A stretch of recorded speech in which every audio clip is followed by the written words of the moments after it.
Tanto las deliberaciones con el gobierno inglés, sus propuestas para los argentinos, no prosperaron en ningún sentido. El almirante Jorge Anaya, de la línea dura de la Junta, insistió en que no retrocederían. Me dijo, nada me enorgullecería más que ver la sangre de mi hijo menor, en este momento en Malvinas, derramada sobre esa tierra. Y yo le dije, almirante, usted nunca vio las bolsas con los cuerpos de nuestros jóvenes volviendo a casa. Y creo que le convendría reconsiderar su declaración. Y tenemos elementos para pensar que Margaret Thatcher, una de las razones que la impulsan a seguir esta guerra que puede llegar a ser catastrófica para ella, ha sido que recuperó popularidad, que la estaba perdiendo por su política económica, estaba perdiendo elecciones y evidentemente su popularidad iba hacia el suelo por los 3 millones de desocupados. Y de golpe, apelando al momento de crisis que ella misma creaba a su país, ¿verdad?, recuperaba popularidad política. Y esa sería, si de ser cierta esa motivación, sería una actitud criminal de la señora Thatcher. ¿Me perdonan? Porque comprometer en una guerra a un país, nada más que por razones de política interna, la palabra más suave es criminal. Yo creo que el momento en que se estuvo más cerca de alguna negociación sensata fue cuando se habló de las 3 banderas, Naciones Unidas, en fin, Gran Bretaña, también se mencionó a Estados Unidos, se habló de 4 banderas, y la Argentina naturalmente. Ahí empezaron las tensiones internas de las 3 armas, donde había algunos que eran, entre comillas, más patriotas que otros, y los más patriotas al final ganaron. Creo que cuando se terminó la mediación, ¿qué hizo Estados Unidos? El día después de terminar la mediación, se puso del lado británico, lo declaró públicamente, y comenzó a suministrarle, y hay pruebas de que antes comenzaron a suministrarle pertrechos bélicos. Y hay que tener en cuenta que el esfuerzo británico para llegar a Malvinas es muy alto, porque tenían que hacer un puente logístico, naval y aéreo de gran magnitud de la isla de Ascensión, porque los países latinoamericanos hicieron causa común con Argentina y, por lo menos públicamente, no podían, los británicos no podían usar los países latinoamericanos o vecinos como base para aprovisionamiento de las tropas, con lo cual era y Estados Unidos apoyó mucho ese esfuerzo. ¿Cómo analiza usted la posición norteamericana? El análisis es muy sencillo. Estados Unidos es aliada de Gran Bretaña. Ha ido a 2 guerras mundiales por Gran Bretaña. Forma parte de las Naciones Unidas, en la cual participa con Gran Bretaña. Y es evidente que ha tomado partido del lado de Gran Bretaña. Al tomar partido por Gran Bretaña en su conflicto con la Argentina, ya no puede estar más asombrado. La afirmación de que nunca ha sido más importante reafirmar los comunes intereses y valores que unen a la Argentina y a Estados Unidos y reiterar nuestro compromiso de cooperación en este hemisferio y en el mundo entero, no es coherente con la actitud de su gobierno y resulta incomprensible en las actuales circunstancias. Firmado, presidente Galtieri. Y señores, esta carta legítimamente la firma el presidente Galtieri, pero en verdad la pensamos 28 millones de argentinos con el presidente Galtieri. Que los prepotentes del mundo vayan descubriendo qué cosa es la Argentina. ¿Cómo me gustó la carta de Galtieri de hoy? ¿Será ser oficialista eso? El 21 de mayo, bajo condiciones de mal tiempo que impedían la actividad de los aviones, varios buques británicos ingresan al estrecho de San Carlos y se inicia el desembarco de tropas.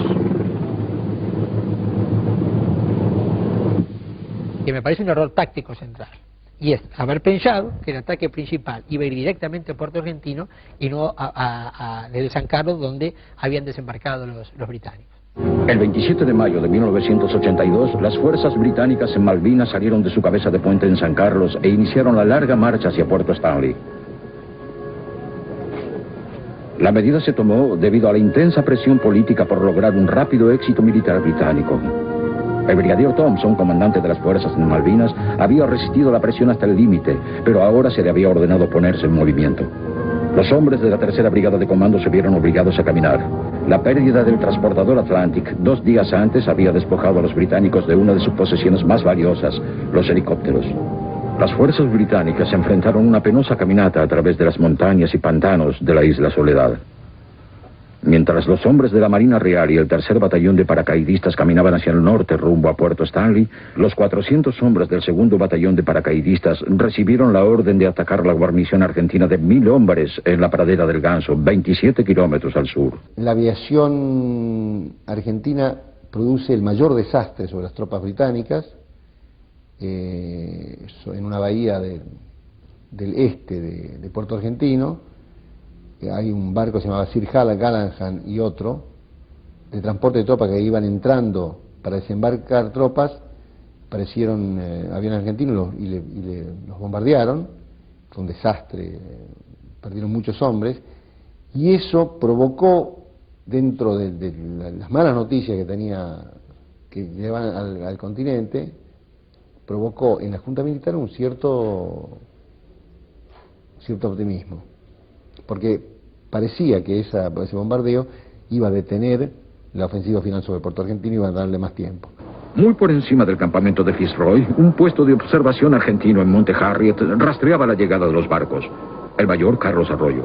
En las posiciones mías, que estaban en la ladera del Monte Harriet, teníamos acceso visual de Bluff Cove, Fitzroy y toda la zona aledaña a Bahía Agradable. Una mañana, los observadores míos me indican de que hay movimiento de barcos sobre esa zona. Verifico lo que me dicen los observadores y doy la novedad al comando superior.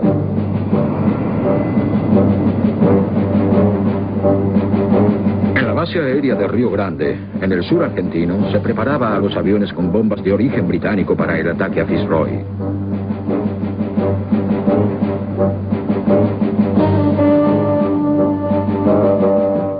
Vimos a los aviones pasar zumbando, probablemente a la altura del mástil o algo así.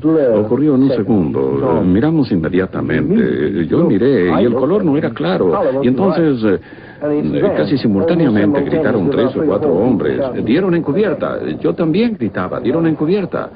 Fue un gran golpe. Todo el infierno se nos vino encima. El miedo que tuvimos todo el tiempo. Pudimos sentir el espanto verdaderamente materializado.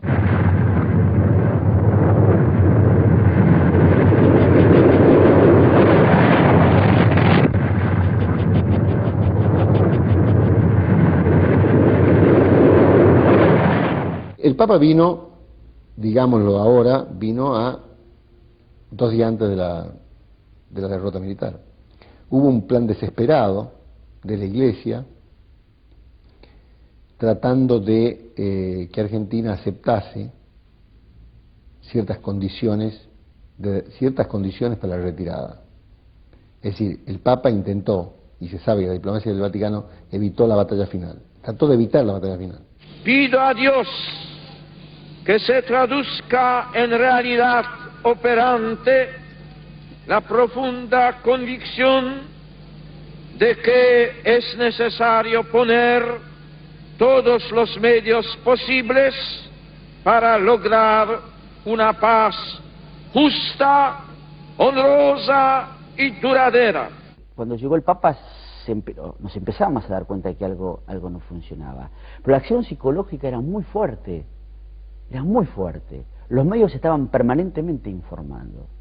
Y la publicidad dentro de este contexto cumplía un papel chiquito.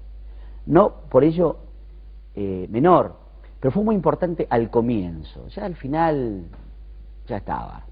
Comunicado del Estado Mayor Conjunto número 161. El Estado Mayor Conjunto comunica que las tropas inglesas han continuado su avance pese a la enconada y heroica resistencia de las fuerzas argentinas, librándose actualmente violentos combates en las proximidades de Puerto Argentino. También recuerdo los últimos días del conflicto, es decir, del 12, el 13, el 14 de junio, el día final, donde ya los combates se habían ganado la cercanía de Puerto Argentino, nos pasaban las municiones por encima de la cabeza y no hacíamos nada ni por agacharnos, ni por ponernos a cubierta, es decir, cumplíamos la misión con una temeridad total, con una extrema claridad de lo que significaba